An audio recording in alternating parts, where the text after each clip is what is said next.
bagaimana turunan Nabi musyrik.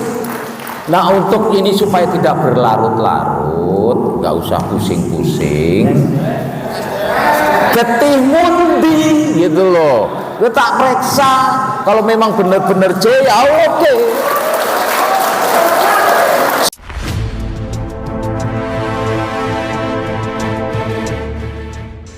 Assalamualaikum warahmatullahi wabarakatuh. Puji syukur kepada Allah Subhanahu wa taala kita bisa dikumpulkan di sini untuk belajar, bertukar ilmu. Kemarin itu saya ngomong sama Bu Rere, itu Bu Rere. Ini tumben para kiai peduli genetika gitu, seneng dia malah.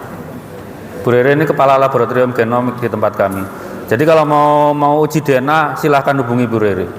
Gitu. Nah.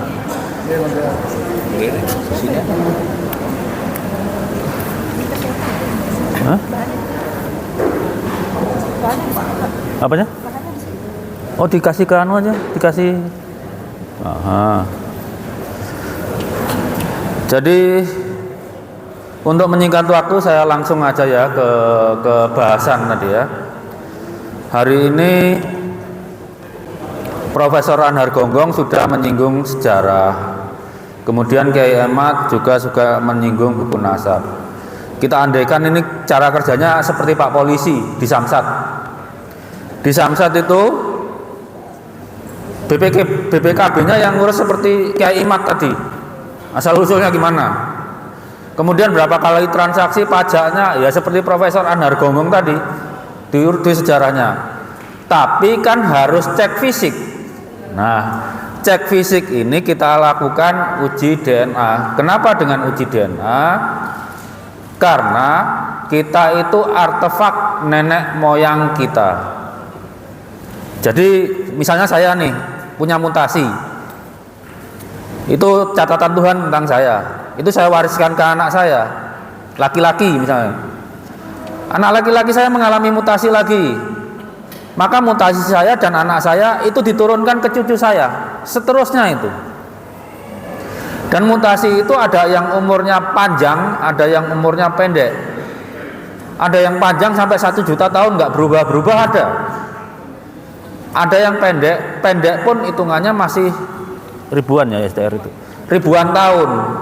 Itu yang dipakai menghitung kekerabatan yang jangka pendek. Makanya tadi karena Kiai Ahmad udah nyebut merek ya, saya cobalah, saya dianggap mewakili keluarga aja lah.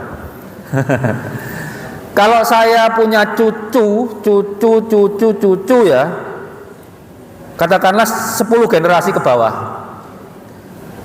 mereka itu harus punya mutasi yang terjadi di saya, itu harus. Cara membuktikan saya ada, ya diperiksa mutasi cucu-cucu saya itu 10 generasi. Sama dengan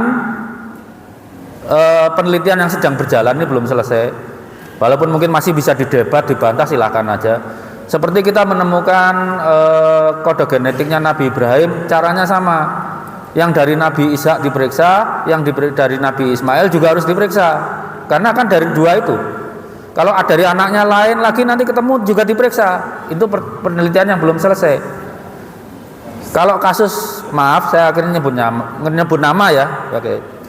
Sayyid Ubaidillah itu diakui sebagai kakek moyang Ba'alawi ya. Untuk membuktikannya secara genetika, maka kita harus menemukan penanda genetik itu di setiap cucunya. Punya semua harusnya laki-laki. Itu kewajiban Ba'alawi untuk membuktikan berbakti pada kakeknya. Itu caranya. Karena kalau dia gurus lurus laki-laki, itu haplogrupnya pasti ada yang sama, haplotype-nya ada yang sama, kecuali kalau bayi ketuker di rumah sakit ya mbo. Tapi sepanjang dia hasil nikah atau budak itu harus sama. Gitu. Makanya kalau dalam genetika kita membuktikan nasab jauh ke atas itu bisa. Cuma yang jadi masalah kan interpretasi dengan buku sejarah. Kita periksa kode-kodenya, tapi kan harus dibantu buku sejarah siapa orangnya. Gitu. Nah, sekarang masuk ke apa? Bagaimana materi itu diturunkan. Ayah ibu kita itu punya materi yang untuk nyatat nasab tadi, namanya kromosom ada DNA itu ada bahasa nukleotida segala macam lah ya. Dari ayah kita dapat autosom sama kromosom Y, itu yang dapat cuma anak laki-laki, Dari ibu kita dapat autosom sama mitokondrial DNA. Mitokondrial DNA itu kita dapat, tapi anak laki-laki nggak mewariskan ke anak berikutnya. Anak perempuan itu mewariskan ke anak berikutnya. Karena itu kromosom Y bisa dipakai melacak keturunan laki-laki sampai jauh ke atas. Mitokondrial DNA juga bisa dipakai melacak garis perempuan. Garis perempuan itu perempuan terus. Perempuan terus sampai ke atas. Yang tengah-tengah campuran itu namanya parental. Kadang apa? Mungkin bapak-bapak di sini ini keturunan Wali Songo parental semua ini mungkin. Zigzag. Kadang bapak ibu gitu. Itu memang kalau menjangkau kakek moyang kita nggak panjang-panjang amat lah, paling 7-8 generasi atau sepupu 7-8 generasi. Nah, seperti tadi, kapan mutasi itu terjadi? Misalnya dari saya ke anak laki-laki gitu ya. Itu saat orang tua akan membentuk sperma, itu mutasinya terjadi di situ. Begitu terjadi konsepsi pembuahan, saat itu nasab Anda dicatat di sel. Jadi kalau di DNA nggak ada ribut buku sejaman atau sesudahnya, Anda jadi manusia dicatat. Yang anak wanita lebih hebat lagi. Saat dia bayi, nasab anak-anaknya itu sudah dicatat di ibunya. Ibunya masih bayi loh. Karena apa? Anak perempuan itu lahir sudah bawa sel telur, cuma belum mateng, nggak bisa dipakai. Tapi nasab keturunannya udah dicatat sama Tuhan di situ. Itu catatan Tuhan begitu. Kita mengembangkan bacaannya. DNA itu kita nggak bikin catatan apa-apa. Apa yang Tuhan catat, itu yang kita baca. Kita bisa ngakali nasab dengan manuskrip, kubur atau apapun, tapi kita nggak bisa ngubah catatan Tuhan di tubuh kita. Karena berapa? Bagaimana caranya ngubah 12,7 triliun sel kita? Itu tiap sel ada catatannya.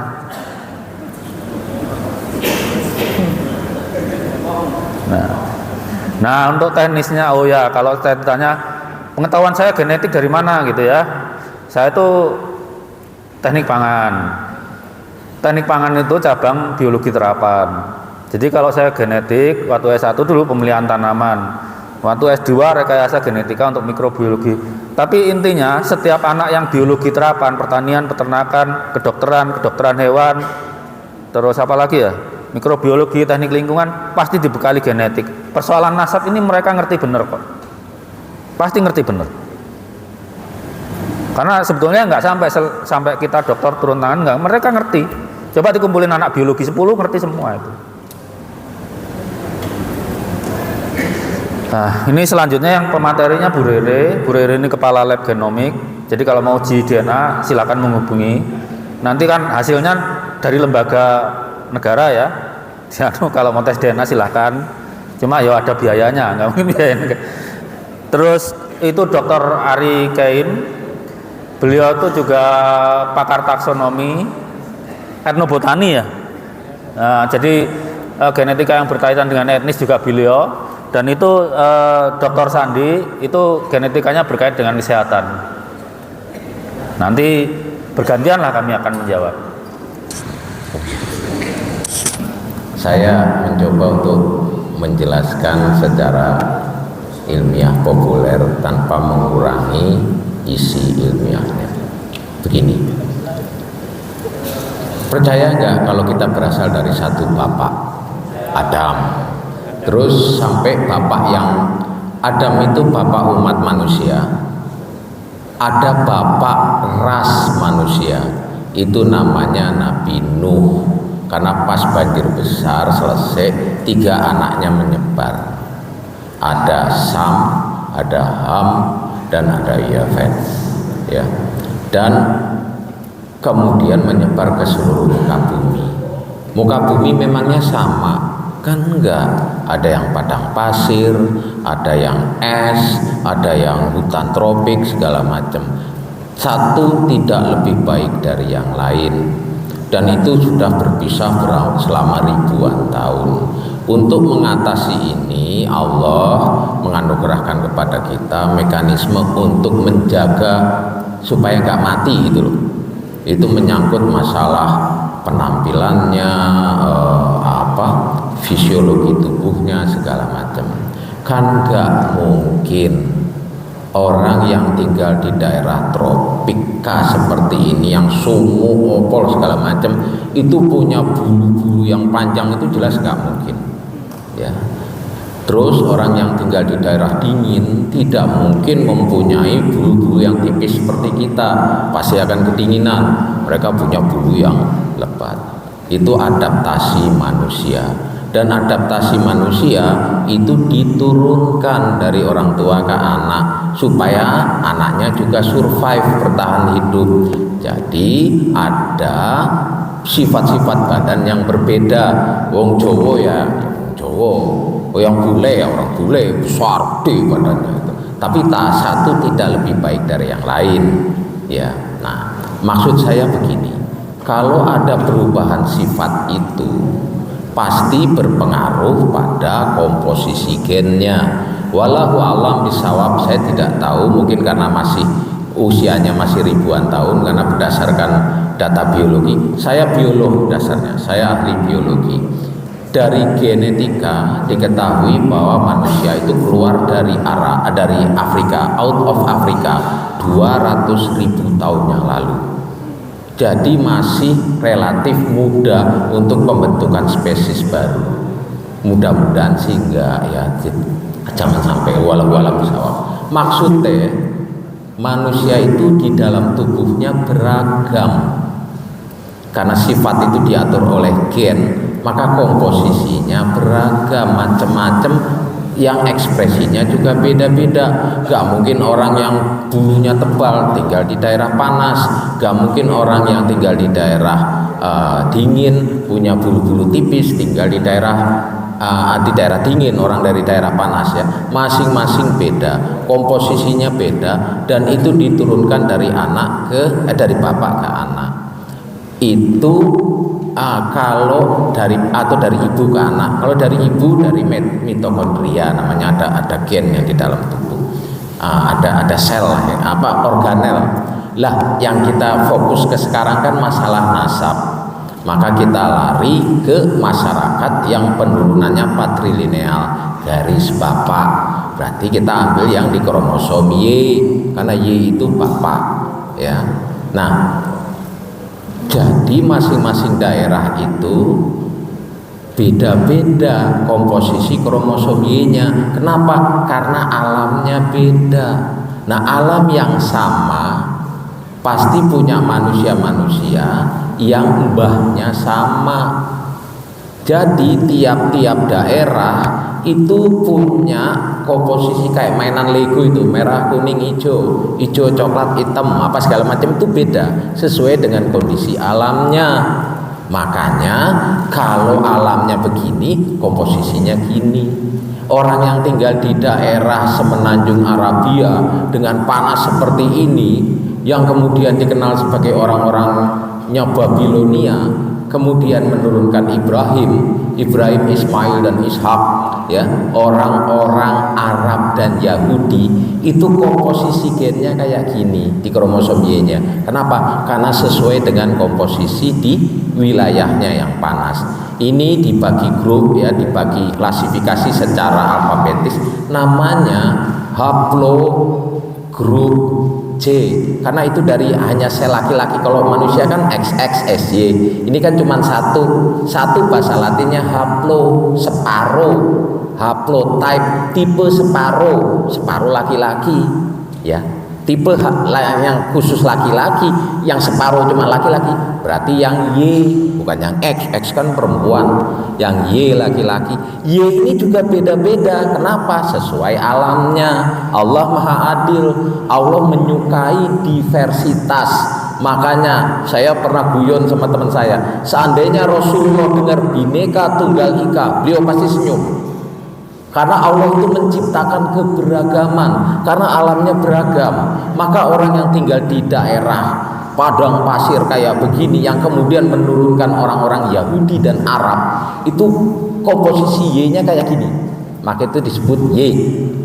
Ya, kromosom Y grup C1, grup orang-orang padang pasir Arabia. Lalu masing-masing juga beda, orang Eropa yang dingin beda, yang Afrika gini beda segala macam. Termasuk orang yang di Asia Tengah kering-kering kayak Arab sih enggak, tapi padang rumput, stepa beda lagi dengan orang Arab, pasti kan. Dengan orang Yahudi beda, dia walaupun ada wilayah subur tapi keringnya beda dengan yang di Asia Tengah. Nah, ini beda lagi komposisinya, namanya komposisi G, bukan J lagi tapi G. Itu yang orang-orang sekarang, orang-orang yang wilayah yang berbahasa Turki, bahasa-bahasa kayak Turki, ya Kazakhstan, Uzbekistan, segala macam. Itu orang-orang Asia Tengah itu G, Kaukasia namanya. Jadi bagaimana mungkin mau mengaku Arab kalau Y-nya, kromosom Y-nya bukan J? Kan itu bukan orang Arab, itu orang sana. Tapi dunia ini kan luas, jadi jalanlah ke muka bumi. Maksudnya ini, jadi ada orang Kaukasus juga bisa tinggal di wilayah Arab, bisa ngaku-ngaku setelah sekian generasi aku Arab loh, gitu. Aku fasih bahasa Arab gini. Tapi diperiksa kromosomnya kok G bukan J, sampean ini sedang di sih, bukan Arab kok, memang fasih bahasa Arab, wajah juga Arab gitu. Tapi haplogrupnya, legonya tadi, kalau Arab merah kuning hijau, ini kok ungu hitam biru, ini sekarang ini kan nggak mungkin. Bener yang tadi dibilang oleh Pak Sugeng, kita bisa berdalih dengan naskah, dengan dalil, dengan kitab segala macam, tapi enggak dengan gen. Mohon maaf, ngapunten sangat nih, saya ambil yang sederhana aja. Sebentar aja. Punten Pak, punten Bu, punten.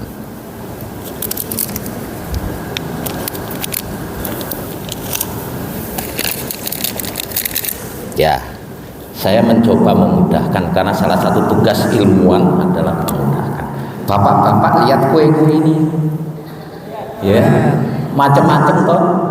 Lah, oke, sesuai dengan buatannya. Yang coklat ini dari Tegal, yang ini dari Semarang, yang ini Cirebon, ini Jogja, ini Surabaya, ya, oke. Nah, ini kan Cirebon. Kok ada orang datang? Aku orang Cirebon. Cirebon itu nih Pak. Aku istilahnya buntet lah misalnya. Oh buntet oke Cirebon gitu. Oh aku Cirebon tuh gini. Terus orang Cirebon bilang, Mas, itu biasanya naik kue ini kayak gini apa gimana Mas? Dia nggak akan nunjukin, karena kalau nunjukin gini, lu Cirebon begini kuenya, Cirebon tuh gini, gitu loh.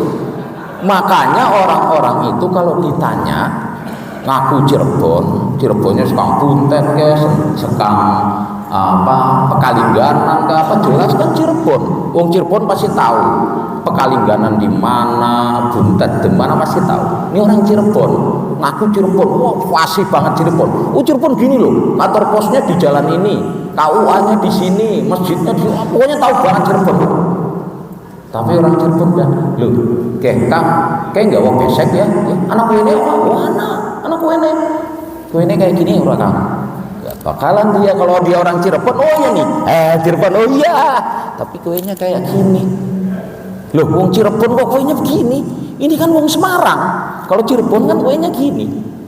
Makanya tadi dibilang oleh Pak Sugeng, udahlah nggak usah ribut-ribut, pakai dalil mana-mana. Sini tak periksa genotipnya, ini tak periksa gennya. Sama juga dengan tadi. Wis kok Kang, untuk dalil macam-macam Kang, angger wong Kang, angger wong Cirebon. Kayak kuene kayak opo Kang? Ligi lho, kayaknya gak nggawa besek kok. Lah aku yang nggawa besek. Aku sang Cirebon Kang, lagi Cirebon Kang. Kalau dia memang orang Cirebon, dia akan bilang ini. Tapi ini enggak. Kuenya gini, ini kuenya. Loh, kayak wong Semarang. Wong Cirebon ini kuenya lho. Makanya sampai kapanpun kalau orang itu betul-betul keturunan Rasul dan betul-betul genotipnya haplogrupnya C, dia akan ngasih, oh silahkan ambil darah saya kalau nggak percaya. Ini kan enggak ngumpet-ngumpet. Jadi ada yang dalam tanda kutip disembunyi. Lah, padahal sebenarnya simpel aja. Kalau mau ya, mereka kan takut kalau ternyata haplogrup mereka G bukan J. Jangankan keturunan Rasul, wong Arab aja bukan, gitu loh. Kan simpel. Saya tidak menuduh mereka ahlul bait atau bukan. Tapi kalau memang jadi gini, ilmuwan dan Islam kebetulan sama. Makanya di masa lalu, ilmuwan-ilmuwan di masa lalu yang fondasinya sampai sekarang tetap dipakai, termasuk genetik, itu ulama-ulama Islam. Al-Khawarizmi itu bapaknya optika modern. Saya botani, itu ada Al-Dinawari. Beliau menulis buku kitab Al-Hayatun atau Al-Nabati ya. Jadi tentang tumbuhan. Saya botanis, Bu. Saya mempelajari itu dan kami mengakui bahwa salah satu ilmuwan botani dunia itu adalah Ad-Dinawari. Ad-Dinawari yang menulis tentang apa yang di dalam bahasa Arabnya itu saya lupa namanya, yang kalau diterjemahkan intisari dari sesuatu yang penting. Itu apa? Pala. Beliau menulis tentang cengkeh. Cengkeh itu dan pala ini berasal dari wilayah Al-Mulk, negara dengan wilayah yang banyak rajanya, Maluku. Jadi sebelum Magelang segala macam keluyuran itu orang Islam sudah tahu gitu loh. Makanya para ulama muslim yang juga masih diteruskan oleh kami sampai hari ini, detik ini, adalah mengatakan ilmuwan itu boleh salah tetapi tidak boleh bohong. Lah, ini guyonannya. Sebaliknya, orang yang jahat itu atau orang yang menyembunyikan kebenaran, semboyannya kita boleh bohong tapi nggak boleh salah kalau bohong, kan gitu. Nah, kalau kami ilmuwan dan kaum muslimin yang benar yang disampaikan juga oleh Rasulullah adalah kitab ilmuwan atau orang-orang berilmu, atau kalau kita kan disebut alim ulama ya. Alim ulama itu manusia loh, bukan dewa atau manusia setengah dewa. Alim ulama itu bisa salah tapi tidak boleh bohong. Jadi kalau ada sesuatu yang disembunyikan, dia tidak mau ngasih sesuatu, berarti ada yang bohong. Nah, sudah selesai. Nah, daripada ribut-ribut, yo pengen kene getih darahe tak periksa. Angger memang C, sampean bener kok. Tapi angger G, kalau muslim boleh salah, tapi nggak boleh bohong. Rasulullah pernah salah nggak? Pernah, tapi kesalahannya kecil. Tapi Rasulullah pernah bohong nggak? Nggak pernah. Jadi kalau Anda muslim, jangan takut salah, takutlah kalau bohong. Nah, seperti saya tadi dibilang oleh bapak-bapak semua, bahwa baik dalam ilmu apapun juga ya, kita itu bisa aja sampai ke kesimpulan yang salah, tapi tidak boleh bohong. Itu pertama ya. Jadi makanya Rasul mengatakan sampaikan yang hak walaupun itu pahit. Dan ini pasti berkaitan dengan mereka merasa mempunyai kemuliaan, sehingga kalau dagang gampang, kalau ini gampang, jadi urusannya duit ya toh. Padahal Rasulullah sendiri bilang, barang siapa yang merasa tenang di rumahnya ya, sehat badannya dan cukup makan untuk hari ini, berkah cukup makan hari ini, dia bagaikan sudah memiliki dunia dan segala isinya. Jadi Rasulullah itu mengajarkan kepada kita santai aja, yang penting ojo, sing penting ikhlas lan ojo musyrik, udah itu aja. Lah kalau dia menyembunyikan sesuatu yang bohong, kan sama aja musyrik. bagaimana turunan Nabi musyrik.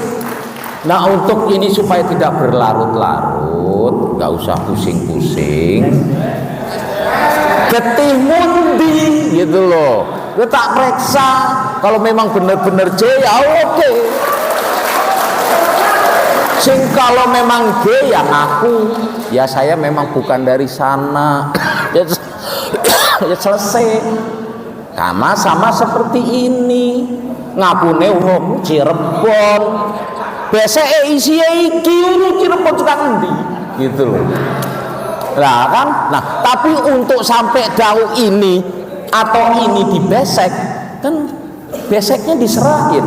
Mulane mohon maaf saya Jawa tapi banyakan ikut ibu jadi rada-rada ngapak gitu. Wis ra aja kakean cangkem, getih mundi gitu loh. Gua tak periksa wis. Gampang toh? Gampang toh? Ya.